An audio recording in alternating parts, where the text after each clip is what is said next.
This morning I want to turn your attention to a passage of scripture. This is the time of Christmas, to Luke's Gospel in chapter 1. இந்த நாட்கள் கிறிஸ்துமஸுடைய நாட்களாக இருக்கிறபடியால் உங்களுடைய கவனத்தை லூக்கா எழுதின சுவிசேஷம் முதலாவது அதிகாரத்திற்கு நாம் கடந்து செல்லும்படியாக நாம் லூக்கா ஒன்றாம் அதிகாரத்துக்கு நாம் திருப்பிக் கொள்ளலாம். From verse 26. 26ஆம் வசனத்திலிருந்து. Luke's Gospel chapter 1 and from verse 26. லூக்கா எழுதின சுவிசேஷம் முதலாம் அதிகாரம் 26ஆம் வசனத்திலிருந்து நாம் வாசிக்கலாம். During the time, many times I've heard during the time of Christmas that lots of people talk various things about hope and joy and happiness and what Christ brought into this world. இந்த Christmas நாட்களிலே அநேக இடங்களிலே நாம் கேட்கிற செய்திகள் என்னவென்றால் கிறிஸ்துவ பிறப்பின் மூலமாக அநேக மனமகிழ்ச்சியான காரியங்கள், சந்தோஷமான காரியங்கள் உலகம் முழுவதுமாய் கூட நாம் செய்திகளை கேட்கிறோம். But little does anyone talk about a person called Mary. ஆனால் அந்த சூழ்நிலையிலே மேரியை குறித்து நாம் எப்போதாவது நாம் கவனித்திருக்கிறோமா? Not many people preach on Mary. அநேக பிரசங்கிகள் மேரியை குறித்து பேசுவதில்லை. Because they're scared whether they turn them as Catholics. அவர்கள் அதை பிரசங்கிக்கிற நேரத்தில் அவர்கள் கத்தோலிக்கராக மாறிவிடுவார்களா என்ற அந்த பயத்தில் அந்த வார்த்தை குறித்து பேசுவதில்லை. But this morning I want to turn your attention to a person called Mary, who was the mother of Jesus on the earth. இந்த கால வேளையிலே உங்கள் மத்தியிலே நான் பகிர்ந்து கொள்ள போகிற காரியம் என்னவென்றால் மேரி இயேசு கிறிஸ்துவின் தாயாரை குறித்து உங்கள் மத்தியிலே பகிர்ந்து கொள்ள போகிறேன். Who was this lady? இந்த ஸ்திரீ யார்? What is her faith? அவளுடைய விசுவாசம் தான் என்ன? That is what we're going to see this morning. அதைதான் இந்த கால வேளையிலே நாம் பார்க்க போகிறோம். So in verse 26, Luke's Gospel, chapter 1, it says, "Now in the 6th month, the angel Gabriel was sent by God to a city of Galilee named Nazareth," in verse 27, "to a virgin betrothed to a man whose name was Joseph of the house of David. The virgin's name was Mary." லூக்கா எழுதின சுவிசேஷம் 26ஆம் வசனம், 1ஆம் அதிகாரம் 26ஆம் வசனம், 27ஆம் வசனம். 6ஆம் மாதத்திலே காபிரியேல் என்னும் தூதன் கலிலேயாவில் உள்ள நாசரேத் என்னும் ஊரில் தாவீதின் வம்சத்தானாகிய யோசேப்பு என்கிற நாமமுள்ள புருஷனுக்கு நியமிக்கப்பட்டிருந்த ஒரு கன்னிகையிடத்திற்கு தேவனாலே அனுப்பப்பட்டான். அந்த கன்னிகையின் பெயர் மரியாள். Verse 28, "Having come, and the angel said to her, Rejoice, highly favored one, the Lord is with you, blessed are you among women." 28ஆம் வசனம், அவள் இருந்த வீட்டில் தேவனுடைய தூதன் பிரவேசித்து, கிருபை பெற்றவளே வாழ்க, கர்த்தர் உன்னுடனே இருக்கிறார், ஸ்திரீகளுக்குள்ளே நீ ஆசீர்வதிக்கப்பட்டவள் என்றார். So if you want to know anything about Mary this morning, here is the testimony by angel Gabriel himself. மரியாளை குறித்து நீங்கள் அறிந்து கொள்ள வேண்டிய ஏதாவது ஒரு காரியம் இருக்குமானால் இங்கே காபிரியேல் தூதன் அவளை குறித்து சாட்சி கொடுக்கிறதை நாம் பார்க்கிறோம். He says, "Rejoice, highly favored one." ஸ்திரீகளுக்குள்ளே நீ ஆசீர்வதிக்கப்பட்டவள் என்றார். Rejoice, highly favored one. கிருபை பெற்றவளே வாழ்க, கர்த்தர் உன்னோடு இருக்கிறார். So the word கிருபை பெற்றவள் means she's favored, she's received the grace from the Lord. கிருபை பெற்றவள் என்றால் தேவனிடத்தில் இரக்கத்தை அவள் பெற்றிருக்கிறாள் என்று அர்த்தம். And then the angel says, "You are blessed among women." அந்த தேவதூதன் சொல்லுகிற இன்னொரு காரியம் என்னவென்றால் ஸ்திரீகளுக்குள்ளே நீ ஆசீர்வதிக்கப்பட்டவள் என்றார். So the testimony of Mary is, if at all anyone is blessed among women, she's the first one. இந்த தேவதூதன் சொல்லுகிற காரியம் என்னவென்றால் இந்த உலகத்திலே யாராவது ஸ்திரீகள் ஆசீர்வதிக்கப்பட்டவர்களாய் இருக்க முடியும் என்றால் அது இந்த மரியாளாக தான் முதலாவது இருக்க முடியும். Many women are blessed. It's not that women are not blessed, but among all the women, Mary stands out.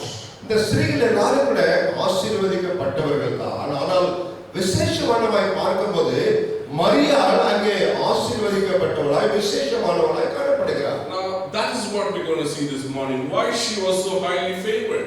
அந்த காரியத்தை தான் எதற்காக மரியாள் அந்த விசேஷமான ஆசீர்வாதத்தை பெற்றுக் கொண்டிருக்கிறாள் என்று நாம் பார்க்க போகிறோம்.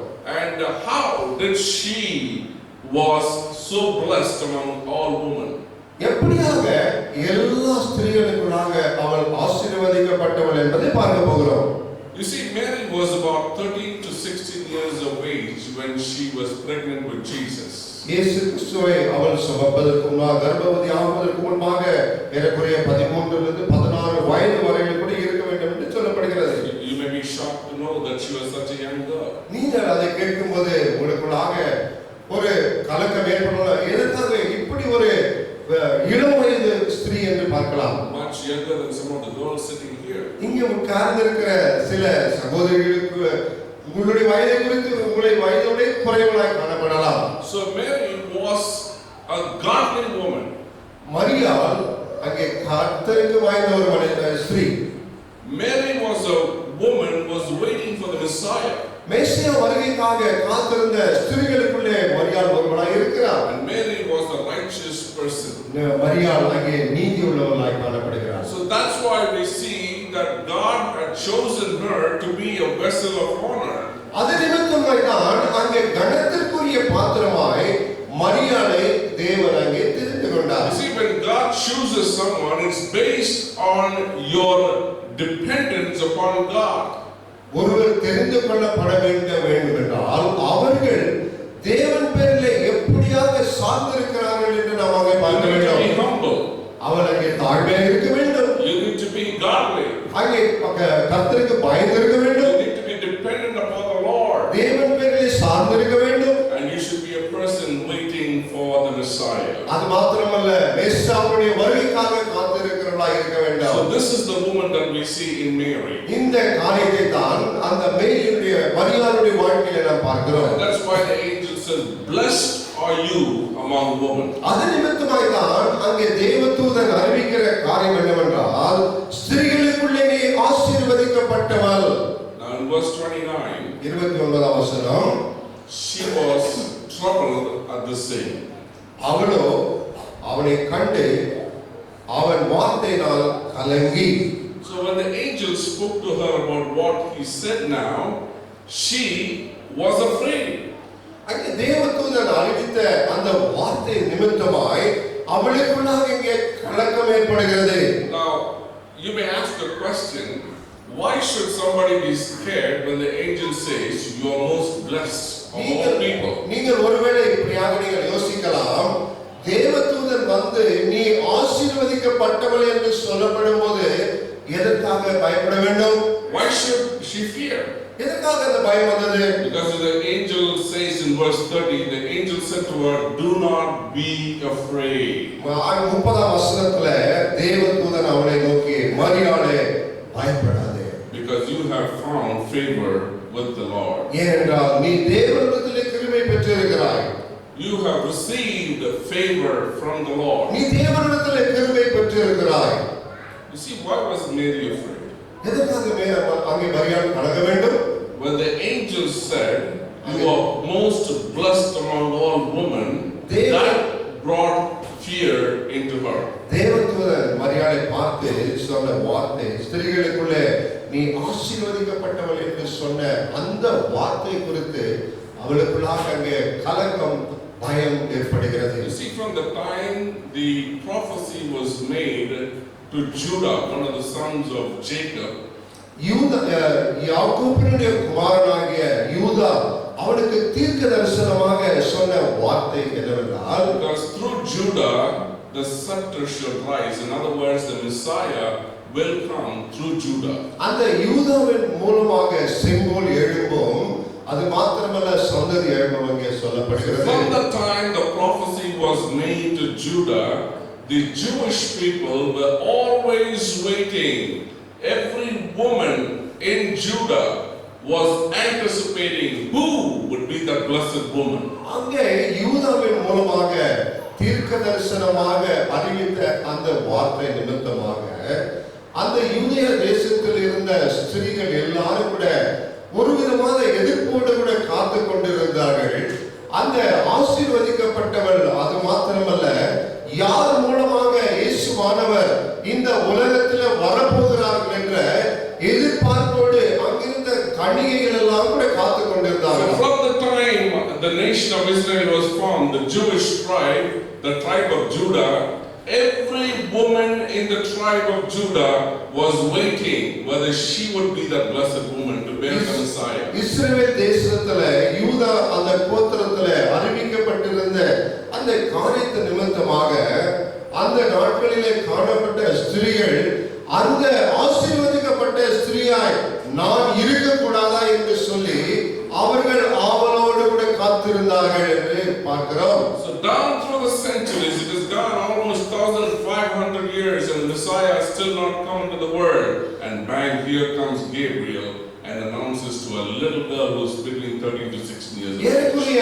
1500 வருடங்களுக்கு முன்பாக அறிவிக்கப்பட்ட அந்த தீர்க்க தரிசனமானது நிறைவேறக்கூடிய காலம் வரும்போது இந்த 13 15 வயது வரையிலிருந்து அந்த கன்னிகையான மரியாளிடத்துல அந்த செய்தியானது தேவதூதனால் அறிவிக்கப்பட்டது. When the angel said, "Blessed are you among women," Mary understood what did that mean.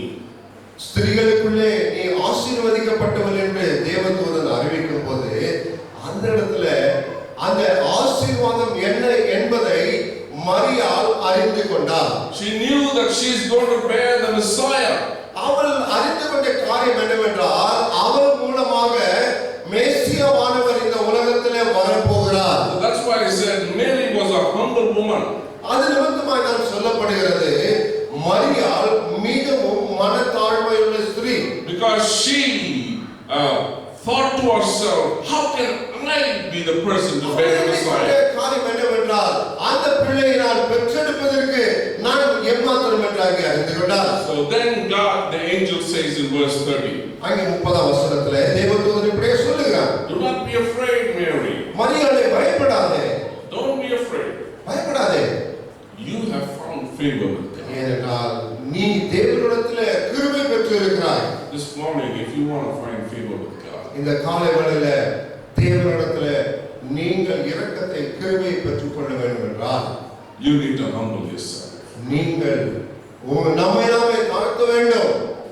There are a lot of things in our life we think pride comes into our heart when we achieve something in life. நம்முடைய வாழ்க்கையிலே ஏதாவது ஒரு காரியத்தை நாம் அடைகின்ற நேரத்திலே நமக்குள்ளே பெருமையானது காணப்படுகிறது. When we get a job, we think we made something in life, some pride comes into our heart. நம்முடைய வாழ்க்கையிலே என்னுடைய வாழ்க்கையிலே ஒரு வேலை நல்ல வேலை கிடைக்குமானால் என்னுடைய இருதயத்திலே நான் பெருமை கொண்டு கர்வம் கொள்ளுகிறவனாய் காணப்படுகிறேன். Sometimes we buy a car, we think or a vehicle, two-wheeler or whatever it is, then we think, oh, I'm more blessed than the other person. Pride comes into your heart. ஒருவேளை நம்முடைய வாழ்க்கையில ஒரு புதிய காரை வாங்குவதால் மற்றவர்களை காட்டிலும் நான் ஆசீர்வதிக்கப்பட்டவன் என்று சொல்லி நம்முடைய இருதயத்தில் அந்த பெருமை வருகிறது. Sometimes it could be a property, sometimes it could be a marriage, sometimes it could be so many things in life. When you material things comes in, pride starts coming into our heart. அநேக நேரத்துல ஒருவேளை வீடு வாங்குகிற காரியத்திலோ திருமணங்கள் நடத்துகிற காரியத்திலோ இந்த உலக பிரகாரமான இந்த பொருளாதார நான் நிரப்பப்பட்ட காரியத்தில் வரும்போது நம்முடைய இருதயத்திலே அந்த பெருமை கொள்ளுகிறவர்களாய் நாம் காணப்படுகிறோம். Pride, God hates pride. தேவன் பெருமையை வெறுக்கிறார். If at all Satan fell down from heaven, it was for one reason, that was pride. பிசாசானவன் சாத்தானே பரலோகத்திலிருந்து தள்ளப்பட்டான் என்றால் அதனுடைய ஒரே ஒரு காரணம் என்னவென்றால் அவனுக்குள்ளாக காணப்பட்ட பெருமை. The only biodata Lucifer has is pride. லூசிபருடைய பயோடேட்டாவில் இருக்கிற ஒரு முக்கியமான அந்த காரியம் என்னவென்றால் பெருமை. So God, the Bible says and Peter says, God resists the proud but gives grace to the humble. அங்கே பேதுரு அவர் எழுதுகிற நிருபத்திலே பார்க்கும்போது பெருமை உள்ளவனை கர்த்தர் வெறுக்கிறார், அல்லது பொறுமை உள்ளவனை அவர் நேசிக்கிறவராய் இருக்கிறார், எதிர்த்து இருக்கிறார். So God resists the proud but gives grace to the humble. அங்கே பெருமை உள்ளவனை அவர் அவன் எதிர்த்து நிற்கிறார். ஆனால் பொறுமையுள்ளவனை அங்கே கர்த்தர் கிருபையாய் காக்கிறவராய் The first இருக்கிறார். thing we see from Mary's life this morning in verse 30, the angel says, "You have been found favor with God." ஆனால் இங்கே மரியாளை பார்த்து தேவதூதன் சொல்லுகிற காரியம் என்னவென்றால், தேவனிடத்திலே நீ கிருபை பெற்றிருக்கிறாய். In verse 31, 32, we see that he says, You'll be conceived and you'll bear a son. You shall call his name Jesus. He is great. He will be called the Son of the Highest. And the Lord will give him the throne of his father David. And he shall reign over the house of Jacob forever. And of his kingdom there will be no end. 31 வசனம் 32 33 வாசிக்கும் போது, இதோ நீ கர்ப்பவதியாகி ஒரு குமாரனை பெறுவாய். அவருக்கு இயேசு என்று பெயரிடுவாயாக. அவர் பெரியவராய் இருப்பார். உன்னதமானவருடைய குமாரன் எண்ணப்படுவார். கர்த்தராகிய தேவன் அவருடைய பிதாவாகிய தாவீதின் சிங்காசனத்தை அவருக்கு கொடுப்பார். அவர் யாக்கோபின் குடும்பத்தாரை என்றென்றைக்கும் அரசாளுவார். அவருடைய ராஜ்யத்திற்கு முடிவிராது என்றார். The Jewish people have very limited knowledge about the Messiah. மேசியாவை குறித்து யூத ஜனங்களுக்கு மிக குறைவான அந்த ஞானமே இருந்தது. Because they think that he is one of the God-sent person to sit on the throne of David and he'll be one of the greatest kings. தாவீதினுடைய சிங்காசனத்திலே அமர்வதற்காக தேவனாலே அனுப்பப்பட போகிற ஒரு ராஜாவாக இருப்பார் என்று யூதர்கள் நினைத்தார்கள்.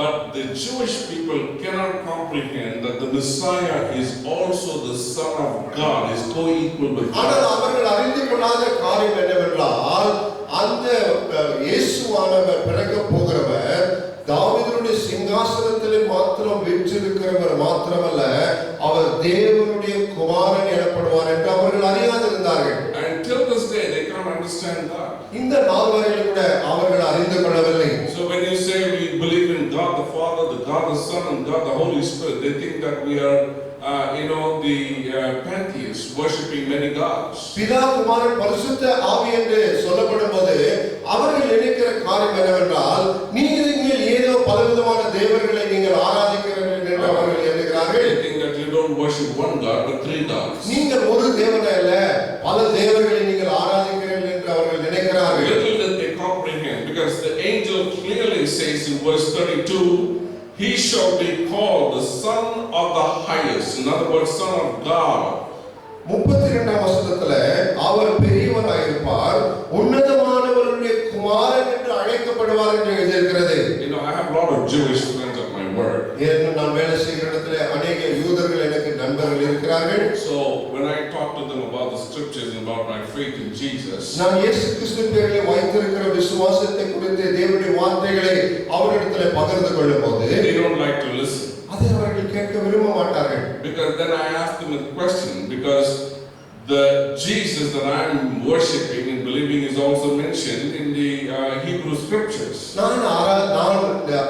நான் விசுவாசிக்கிற தேவனாகிய கர்த்தரை எபிரேய பாஷையில் எழுதப்பட்டிருக்கிற அந்த வேதத்திலே கூட குறிக்கப்பட்டிருக்கிறது. நான் அவரிடத்தில் பேசுவேன். Then I used to show them from Isaiah all the prophecies about the Messiah mentioned in Isaiah. ஏசாயா எழுதின தீர்க்கதரிசன புத்தகத்திலே இயேசுவானவரை குறித்து எழுதியிருக்கிற எல்லா காரியங்களையும் குறித்து நான் அவர்களுக்கு விவரித்து காண்பிப்பேன். Chapter 7, chapter 9, chapter 53 and so on.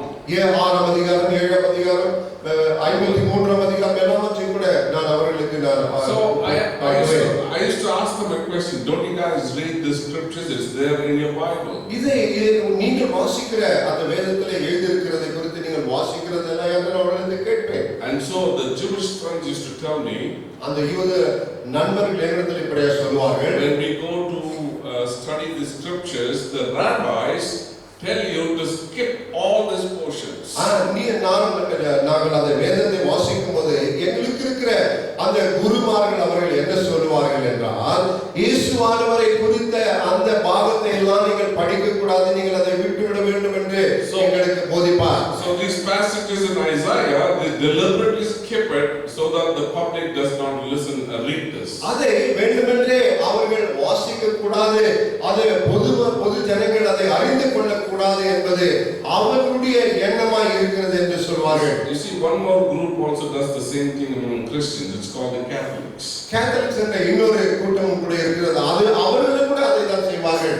The Catholics kept the Bible away from the public for more than 1,500 years. அந்த கேத்தலிக் ஏறக்குறைய 1500 வருடங்கள் பொது ஜனங்கள் அதை வாசிக்க கூடாது என்று அதை தள்ளி வைத்திருந்தார்கள். Until Tyndale translated the Bible in the 15th century. Tyndale என்ற தேவனுடைய ஊழியக்காரர் அந்த வேதத்தை மொழிபெயர்க்கிற நாட்கள் வரையிலும் கூட அது ஒதுக்கப்பட்டிருந்தது. So for 1,500 years the Catholic Church kept the scriptures away from people. ஏறக்குறைய 1500 வருடங்கள் அந்த பொது ஜனங்களுக்கு அவர்கள் அந்த வேதத்தை தூரமாய் வைத்திருந்தார்கள். That's why they have many worship. அது நிமித்தமாய் தான் அவர்கள் மரியாதை வணங்குக காரியம் வந்தது. Because when you question to them the Pope or the priest in the church, in the Catholic Church, where does it say to worship Mary in the Bible? They have no answer. கத்தோலிக்க சபையிலே அவர்களிடத்திலே மேரியை அவர்கள் வணங்க வேண்டும் என்று கேட்கிற நேரத்திலே அந்த கேள்விக்கு அவர்கள் பதில் அளிக்க மாட்டார். So they kept the Bible away from the public. ஆகவே பொது ஜனங்களுக்கு அந்த வேதத்தை தூரமாய் வைத்திருந்தார்கள். They told the public, you will not understand, saying what the rabbis are saying. அந்த ரபாய் என்ற குருமார்கள் சொல்லுகிற காரியத்தை தான் அவர்களுக்கு கூட சொல்லி வந்தார்கள். If you read, you will get confused. நீங்கள் அதை வாசிக்கும் போது உங்களுக்குள்ளே அந்த கலக்கம் வந்துவிடும். So don't read the Bible. We are here to preach from it. ஆகவே நீங்கள் வேதத்தை வாசிக்க வேண்டாம், நாங்கள் அதை உங்களுக்கு நாங்கள் போதிப்பதற்கு நாங்கள் இருக்கிறோம் என்று சொல்வார்கள். Okay, we are running out of time. So here we see that Jesus is called the Son of the Highest. ஆகவே தேவன் உன்னதமானவருடைய குமாரன் என்று எழுதப்பட்டிருக்கிறது. And also the throne of his father David has been given to him. அது மாத்திரமல்ல, அவருக்கு பிதாவாகிய தாவீதின் சிங்காசனம் அவருக்கு கொடுக்கப்பட்டிருக்கிறது என்று எழுதப்பட்டிருக்கிறது. As an earthly person, Jesus was both divine and human. ஆகவே இயேசுவானவரை பார்க்கும்போது அவர் மகிமை உள்ளவராய் இருக்கிறார், அதே மனிதனாய் கூட அவர் காணப்படுகிறார். As a human, his father was David. அந்த உலக பிரகாரமாய் பார்க்கும்போது அவருடைய தகப்பன் தாவீது. As a divine person, he is called the Son of God. அவர் தேவனுடைய குமாரன் என்று தேவனாலே அங்கே அழைக்கப்படுகிறது. So he is both the Son of God and also the Son of David. That's what the angel says. ஆகவே இங்கே தேவதூதன் சொல்லுகிற காரியம் என்னவென்றால் அவர் தேவ குமாரனாய் இருக்கிறார், அது மாத்திரமல்ல உலக பிரகாரமாக தாவீதினுடைய குமாரனாய் காணப்படுகிறார். Let's come back to Mary, verse 34. 34ஆம் வசனத்துக்கு நாம் வரலாம். Mary says, மரியாள், அதற்கு மரியாள், how can this be? அது எப்படி நடக்கும்? How can this be? இது எப்படி ஆகும்? Because she knows that she was not married yet. ஏனென்றால் அவளுக்கு திருமணம் ஆகவில்லை என்று அவளுக்கு தெரியும். And she's just 13 years old. அவள் 13 வயது நிரம்பின வாலிபத்தில் இருக்கிறார். And she's a young girl. She does not know what is life. அது அவள் இளமை இருக்கிறது நிமித்தமாக வாழ்க்கை என்னவென்று அவள் புரியாத நிலைமையில் இருக்கிறார். How can this be? இது எப்படி ஆகும்? Then the angel says in verse 35 how the Holy Spirit will come upon her and how she will have a child. 35ஆம் வசனத்திலே தேவதூதன் பரிசுத்த ஆவியானவர் அவள் மேல் வந்து அங்கே உன்னதமானவருடைய பலன் அவள் மேல் நிழலும் என்று சொல்லப்படுகிறது. And it concludes in verse 37. The angel says, for with God nothing will be impossible. 37ஆம் வசனத்திலே தேவனாலே கூடாத காரியம் ஒன்றுமில்லை. So first thing what we see in Mary's life, முதலாவது மரியாளுடைய வாழ்க்கையில நாம் பார்க்கிற காரியம், she was waiting for the Lord. தேவனுக்காக அவள் காத்துக் கொண்டிருந்தாள். And that's why the angel says, you are highly favored among all women. அது நிமித்தமாய் தான் அங்கே தேவதூதன் சொல்லுகிற காரியம் என்னவென்றால் ஸ்திரீகளுக்குள்ளே நீ ஆசீர்வதிக்கப்பட்டவள். And secondly, இரண்டாவதாக she goes in innocence before the angel and says, how can this be? அவள் தேவனுடைய தூதனுக்கு முன்பாக அவள் ஒன்றும் அறியாதவளாய் அவள் கேட்கிற காரியம் என்னவென்றால் இது எப்படி நடக்கும்? And the angel says, தேவதூதன் சொல்கிறார், this is impossible with man. இது மனிதனாலே ஆகாத காரியம், But with God all things are possible. ஆனால் தேவனால் எல்லாம் கூடும்.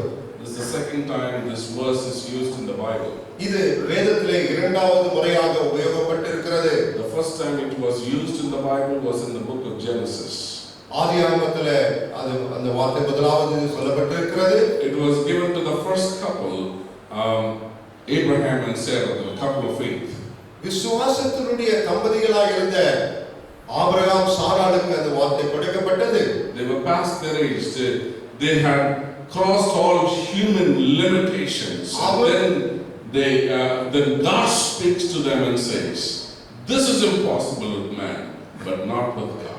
ஆபிரகாம் சாராளுடைய வாழ்க்கையில அவர்கள் முதிர் வயதை கடந்து போய் அவர்களுக்கு பிள்ளை பிறக்க கூடாத சூழ்நிலை இருக்கிற நேரத்துல அங்கே தேவன் சொல்லுகிற காரியம் என்னவென்றால் இது மனிதனால் ஆகாது ஆனால் தேவனால் கூடும் என்று சொல்லுகிறார். Is there anything too hard for the Lord? God himself asked Abraham. ஆபிரகாமை பார்த்து தேவன் கேட்கிறார், இது என்னால் ஆகாத முடியாத காரியமாக இருக்கிறதா?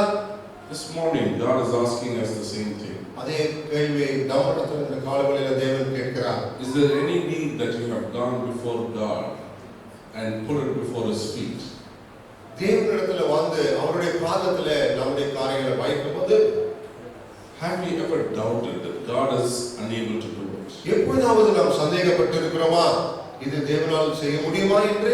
Because when we pray we always think in human terms what you can achieve to bring to pass that what you are praying for. அநேக நேரத்துல மனுஷிக ரீதியாக நாம் அதை கொண்டு வரும்போது அது நடக்குமா நடக்காது என்று நாம் நினைக்கிறோம்.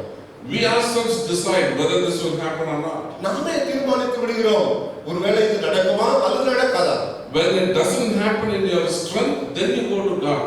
நம்முடைய சுய பலத்தின் முடியாத இருக்கிற நேரத்துல அப்பதான் நாம் தேவனிடத்துல போகிறவர்களாய் நாம் இருக்கிறோம். That is wrong. அது தவறு. Because every time we go before God, we have to be dependent totally on the Lord. நாம் எப்பொழுதெல்லாம் நாம் தேவனிடத்துல போகிறோமோ அப்பொழுதெல்லாம் முழுமையாக நாம் தேவனை சார்ந்தவர்களாய் அவரிடத்தில் செல்ல வேண்டும். We can't be like Mary asking with fear, how can this be?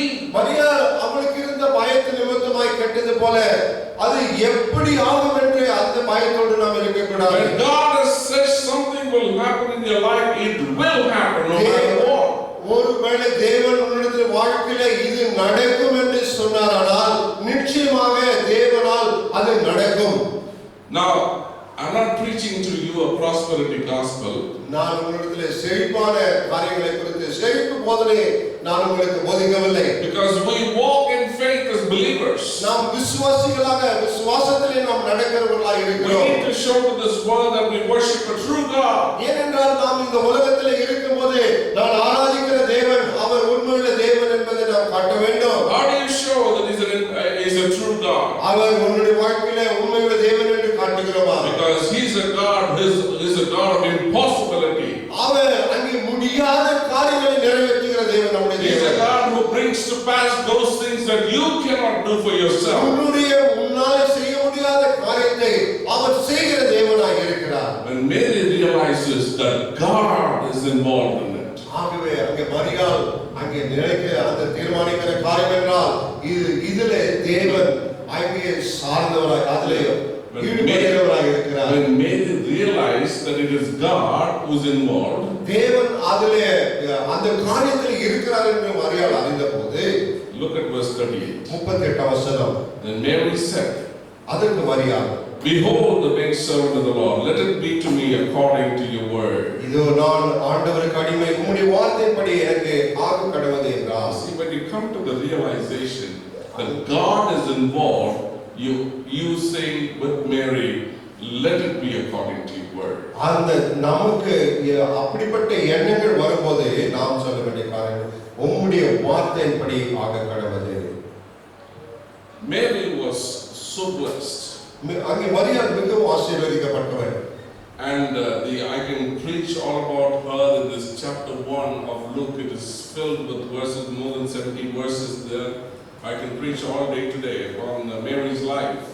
இந்த லூக்கா எழுதின சுவிசேஷத்துல 70 வசனங்களுக்கு மேலாக மரியாளுடைய வார்த்தை குறித்து நாளெல்லாம் கூட நாம் போதிக்கலாம். But just few more points I'd like to mention. இந்த சிறு காரியங்களை மாத்திரம் நான் சொல்ல விரும்புகிறேன். You see, when the angel departed, அந்த தேவதூதன் அங்கே புறப்பட்டு போன போது the angel already said the Holy Spirit will come upon you. உன்னிடத்திலே பரிசுத்த ஆவியானவர் வருவார் என்று அங்கே சொல்லி கடந்து போன நேரத்திலே When the angel said the Holy Spirit will come upon you, it happened right at that moment. அந்த தேவதூதன் அறிவித்த காரியம் உண்மையிலே பரிசுத்த ஆவியானவர் வருவார் என்று சொன்ன வார்த்தை உடனே அது நிறைவேறினது. The Spirit came upon her. The child was already conceived in her womb. Right at that moment, the angel said that. அந்த சொன்ன மாத்திரத்திலே சனத்திலே அந்த பரிசுத்த ஆவியானவர் அவருக்குள்ளாக இறங்கி அவள் கர்ப்பம் தரித்ததை நாம் பார்க்கிறோம். Now, there's another story in the same chapter about Elizabeth and Zacharias. அதே அந்த அதிகாரத்திலே இன்னொரு கதை இருக்கிறது. எலிசபெத் சக்கரியாவை குறித்து சொல்லப்படுகிறது. They are related to Mary. அவர்கள் மரியாளுக்கு உறவினர்களாய் இருக்கிறார்கள். So Mary goes to meet Elizabeth because the angel says Elizabeth is also pregnant. அங்கே எலிசபெத் கூட அங்கே கர்ப்பவதியாக இருக்கிறாள் என்று அந்த தேவதூதன் மூலமாக மரியாளுக்கு அறிவிக்கப்பட்டது. So Mary goes immediately to meet her relative Elizabeth. அங்கே தன்னுடைய உறவினரான அந்த எலிசபெத்தை சந்திக்கும்படியாய் மரியாள் அங்கே போகிறார். I want you to carefully read verse 41. 41ஆம் வசனத்தை கவனமாக நீங்கள் கவனியுங்கள். I told you that the Holy Spirit came upon her the moment the angel said the Holy Spirit will come upon you. மரியாளிடத்திலே தேவதூதன் சொன்ன வார்த்தை உன்னிடத்திலே பரிசுத்த ஆவியானவர் வருவார் என்று சொன்ன அந்த நேரத்திலே வந்துட்டார். அவரிடத்திலே ஏற்கனவே வந்துவிட்டார். You see the evidence in verse 41. அதனுடைய அடையாளத்தை நாம் 41ஆம் வசனத்திலே பார்க்கிறோம். And it happened when Elizabeth heard the greeting of Mary that the baby leaped in her womb. Elizabeth was filled with the Holy Spirit. Elizabeth மரியாளுடைய வாழ்த்துதலை கேட்டபோது அவளுடைய வயிற்றில் இருந்த பிள்ளை துள்ளிற்று. எலிசபெத் பரிசுத்த ஆவியினால் நிரப்பப்பட்டு. You know what is happening here? இங்கே என்ன நடக்கிறது பாருங்கள்.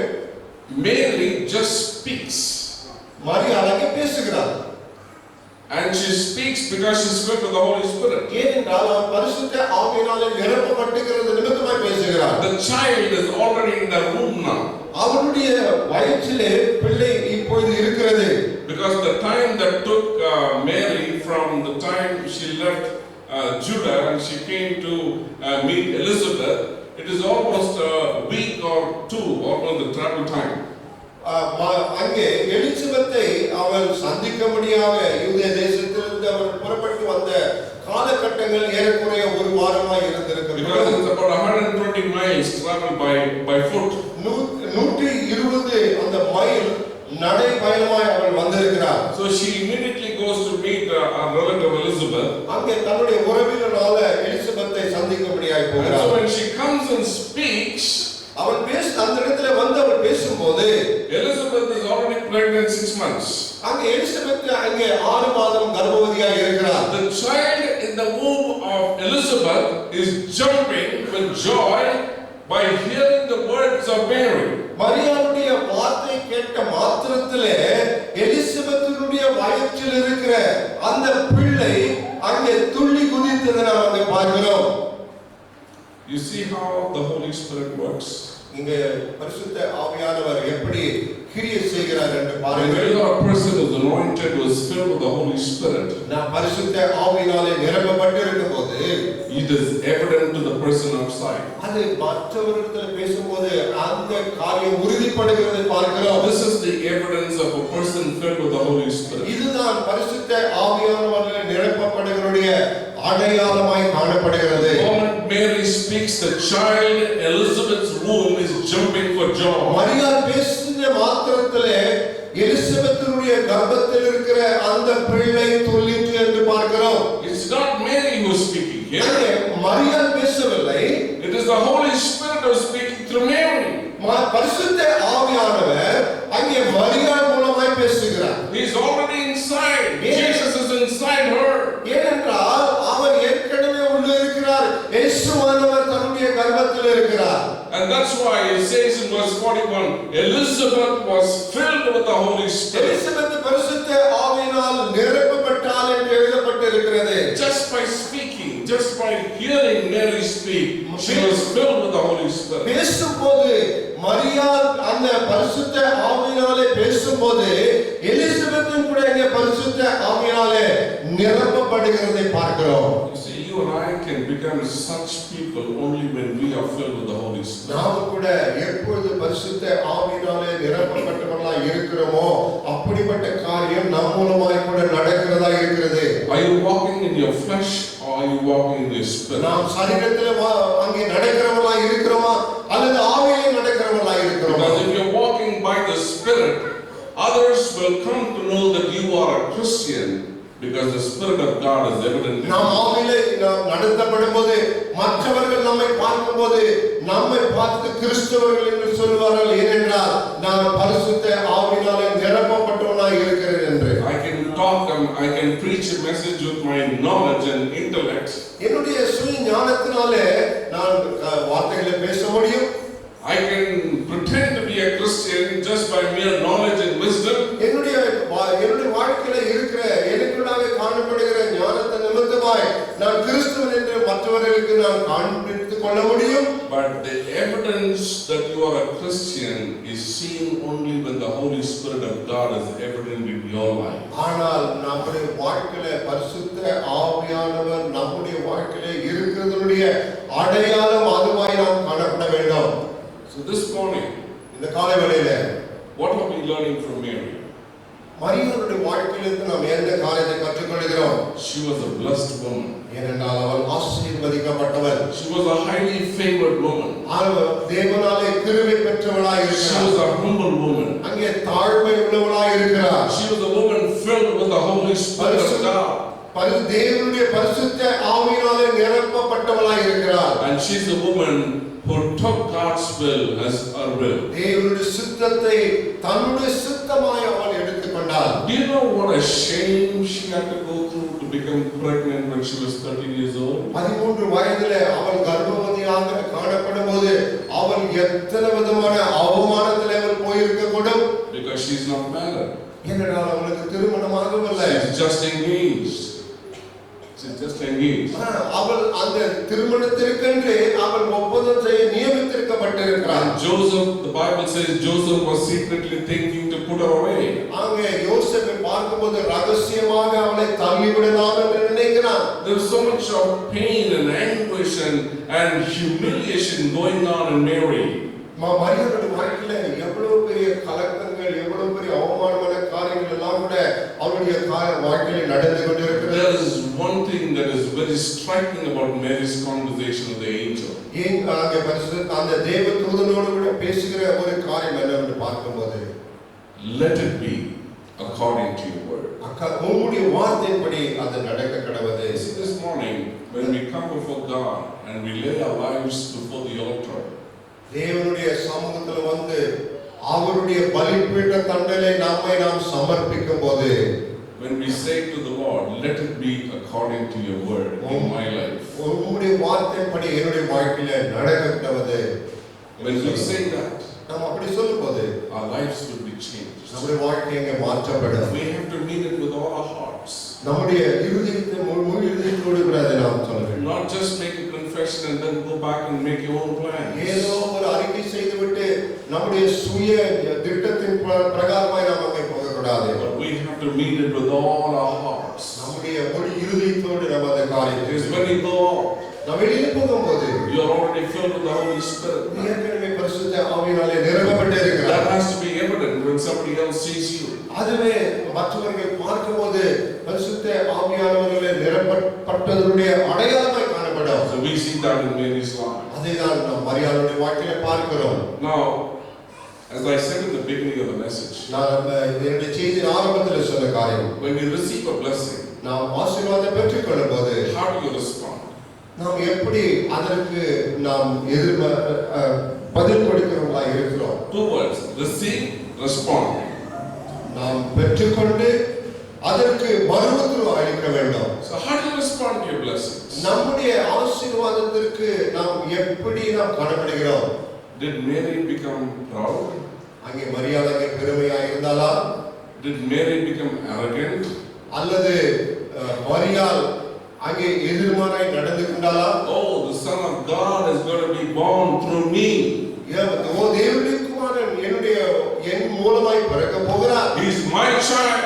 அவர் என்னுடைய குமாரன். He will listen to what I say. நான் என்ன சொல்லுகிறேனோ அதை அவர் செய்ய போகிறார். So I'm going to be the chief of all women. இந்த ஸ்திரீகளுக்குள்ளே நான் அங்கே தலைவியாய் காணப்பட போகிறேன். Everybody will listen to what I say. நான் சொல்லுகிற காரியத்தை மற்றவர்கள் எல்லாம் அங்கே கேட்க போகிறார்கள். Mary never had that kind of an attitude. அப்படிப்பட்ட எண்ணங்கள் அங்கே மரியாளுக்குள்ளாய் காணப்படவில்லை. Look at the confession of Mary. அவள் அறிக்கை செய்கிற காரியம் என்ன? Verse 46. 46 வசனம். Mary said, "My soul magnifies the Lord. அப்பொழுது மரியாள், என் ஆத்துமா கர்த்தரை மகிமைப்படுத்துகிறது. My spirit is rejoicing in God my Savior. என் ஆவி என் இரட்சகராகிய தேவனில் களிகூருகிறது. For he has regarded the lowly state of his maidservant, for behold, henceforth all generations will call me blessed." அவர் தம்முடைய அடிமையின் தாழ்மையை நோக்கி பார்த்தார். இதோ இது முதல் எல்லா சந்ததிகளும் என்னை பாக்கியவதி என்பார்கள். Verse 50, his mercy is on those who fear him from generation to generation. 50 வசனத்திலே அவருடைய இரக்கம் அவருக்கு பயந்தவர்களுக்கு தலைமுறை தலைமுறைக்கும் உள்ளது. So we see that prayer of Mary till verse 55. 55 வசனம் வரையிலும் கூட மரியாளுடைய அந்த விண்ணப்ப ஜெபத்தை பார்க்கிறோம். When she received, அவள் பெற்றுக்கொண்ட போது she became more humble. அங்கே மிக ஒரு தாழ்மை உள்ளவளாய் காணப்பட்டாள். See, this is our response. இதுதான் நாம் கொடுக்கிற அதற்கான பதிலாக இருக்கிறது. This is how we should respond. இப்படிதான் நாம் கூட அந்த காரியத்தை செய்ய வேண்டும். Because when we respond like this to the blessings of God, நான் தேவனுடைய ஆசீர்வாதத்தை பெற்றுக்கொண்டு நாம் அப்படியே செய்யும்போது God is glorified. தேவன் அங்கே மகிமைப்படுகிறார். This Christmas, அதுதான் கிறிஸ்துமஸ் ஆயிருக்கிறது. this Christmas, இந்த கிறிஸ்துமஸ்ல it is not about nice clothes and jewelry. அழகான ஆடைகளும் அல்லது அலங்காரமும் அல்ல. It is not who has got the best Christmas tree in your house. மிக அழகான கிறிஸ்துமஸ் ட்ரீ யார் வீட்டில் இருக்கிறது என்று அல்ல. It is not about who cooks the best cake or sweets. யார் அருமையான கேக் செய்கிறார்கள் என்று அல்ல. Whose biryani is better than the others. யாருடைய பிரியாணி மிக விசேஷமானது என்பதல்ல. It is about who has received favor from the Lord and how do we respond in humility. யார் தேவனிடத்தில் அந்த ஆசீர்வாதத்தை பெற்றுக்கொண்டு நாம் அதற்கு பதிலாய் நாம் நடக்கிறோமோ அதுதான் Christmas. Shall we rise up? நாம் எழுந்து நிற்கலாம். And eyes closed. நம் கண்களை மூடின வண்ணமாய் May we make this prayer to the Lord. இந்த ஜெபத்தை நாம் ஏறெடுக்கலாம். Lord, let it be according to your word. Lord, let it be according to your word. உம்முடைய வார்த்தையின்படி ஆக கடவது. Let it be according to your word. உம்முடைய வார்த்தையின்படி ஆக கடவது. And may we make that prayer this morning, each of us. நாம் இந்த காலங்களில நாம் ஒவ்வொருவரும் கூட அப்படிப்பட்ட ஜெபத்தை ஏறெடுக்கும் போது and may we also pray, Lord, when you bless me, keep me humble. ஆண்டவரே நீர் என்னை ஆசீர்வதிக்கும் போது நான் மனத்தாழ்மையாக இருக்க எனக்கு கற்றுத் தாரும். Because it is you who should be glorified. ஏனென்றால் நீர் ஒருவர் மாத்திரமே மகிமைப்பட வேண்டும். Because everything that I own on this earth is dust and dung and ashes before you. ஆண்டவரே இந்த உலகத்தில் இருக்கிற எல்லாவைகளும் கூட அது குப்பையாய் காணப்படுகிறது. And I only want you, Lord, this Christmas. இந்த கிறிஸ்துமஸ் நீர் மாத்திரம் எனக்கு வேண்டும் ஆண்டவரே. I want only you in my life. நீர் மாத்திரம் என்னுடைய வாழ்க்கையில வேண்டும் ஆண்டவரே. From this day forward, I want to glorify your name in my life. இந்த நாள் முதல் கொண்டு நான் உம்மை மாத்திரமே நான் மகிமைப்படுத்த வேண்டும். I want to live for you, Lord. உமக்காக நான் வாழ வேண்டும் ஆண்டவரே. I want the Holy Spirit to fill me and use me for your glory. பரிசுத்த ஆவியானவர் என்னிலே நிரப்பப்பட்டு நான் உமக்காக உபயோகப்பட உபயோகப்படுத்த. Lord, break my pride. என்னுடைய பெருமையை உடைத்தருளும் ஆண்டவரே. Break myself. என்னுடைய சுயத்தை உடையும் ஆண்டவரே. Break all my natural instincts. என்னுடைய வாழ்க்கையிலே என்னுடைய சுயத்திற்கான காரியங்கள் மாம்சத்திற்கு உரையான காரியங்களை உடைத்தருளும் ஆண்டவரே. And let everything be done in the Spirit of God. எல்லாவற்றையும் கூட பரிசுத்த ஆவியானவர் மூலமாய் செய்ய உதவி செய்யும். Lord, we come this morning before your presence. இந்த காலவெளியில உம்முடைய சமூகத்துல வருகிறேன். Thank you, Lord, for bringing your word to us. இந்த காலவெளியில நீ கொண்டு வந்த வார்த்தைகளுக்காக உமக்கு We ஸ்தோத்திரம். pray for each and everybody who's standing here this morning. இந்த காலவெளியில நின்று கொண்டிருக்கிற ஒவ்வொருவருக்கும் நான் ஜெபிக்கிறேன். Lord, I pray that we would have a heart of Mary, மரியாளுடைய இருதயத்தை ஒவ்வொருவருக்கு தாரும் ஆண்டவரே. a woman who was so young but so vibrant in our faith. இளமையாய் இருந்த அந்த மரியாள் ஆனாலும் கூட உமக்காக வல்லமை உள்ளவளாய் இருந்தாள். May we be like Mary, saying, Lord, let it be unto me according to your word. உம்முடைய சித்தத்தின்படி நடக்க கடவுது என்று சொன்ன மரியாளை போல என்னுடைய வாழ்க்கையிலே கூட நடக்கட்டும். And even after when we receive the blessing, help us to be like Mary, to humble ourselves before you. மரியாளை போல ஆசீர்வாதத்தை பெற்றுக் கொள்ளும் போது நாங்கள் மரியாளை போல அங்கே தாழ்மையுள்ளவராய் இருக்க எனக்கு உதவி I செய்யும். pray, Lord, for every need in this house. இந்த சபையில் இருக்கிற எல்லா தேவைகளுக்காக ஜெபிக்கிறேன். I pray for the need of every believer in this place. இந்த சபையில் இருக்கிற ஒவ்வொரு விசுவாசிகளுக்காக ஜெபிக்கிறேன் ஆண்டவரே. Lord, I pray that you will fill them with the Holy Spirit. பரிசுத்த ஆவியானவரால் நிரப்பப்படுவாங்க. Lord, I pray that you will touch them in their need. அவருடைய தேவைகளை சந்தியும் ஆண்டவரே. Lord, I pray that you will break every sickness among them in the name of Jesus. இயேசு கிறிஸ்துவின் நாமத்திலே அவர்களுக்கு இருக்கிற சுகவீனங்களை எல்லாவற்றிற்கும் நான் ஜெபிக்கிறேன். Those who are struggling with finances, I pray that you will bring a breakthrough in their life in the name of Jesus. பொருளாதாரத்திலே கஷ்டப்படுகிற ஒவ்வொருவருக்காக இயேசுவின் நாமத்திலே அவர்களை நீர் விடுதலை என்று ஜெபிக்கிறேன். Those who are struggling in their colleges and those who are struggling in their work, I pray that you will grant them success, O God. கல்லூரியிலே மற்றும் வேலை ஸ்தலத்திலே எல்லாருக்கும் கூட தகப்பனே நல்ல செய்தி கொடுப்பீராக. I pray for Pastor Christy and his family. Continue to use my servant for your glory, O God. Pastor கிறிஸ்டிக்காக அவருடைய குடும்பத்திற்காக நான் ஜெபிக்கிறேன் ஆண்டவரே. உம்முடைய மகிமைக்காக அவர்கள் காணப்பட கிருபை செய்வீர். Thank you for hearing our prayers. எங்களுடைய ஜெபத்தை கேட்டதற்காக உமக்கு நன்றி. Thank you for speaking to every one of us. எங்களோடு ஒவ்வொருவரோட பேசினதற்காக உமக்கு நன்றி May ஆண்டவரே. you send us with your blessing and with your peace.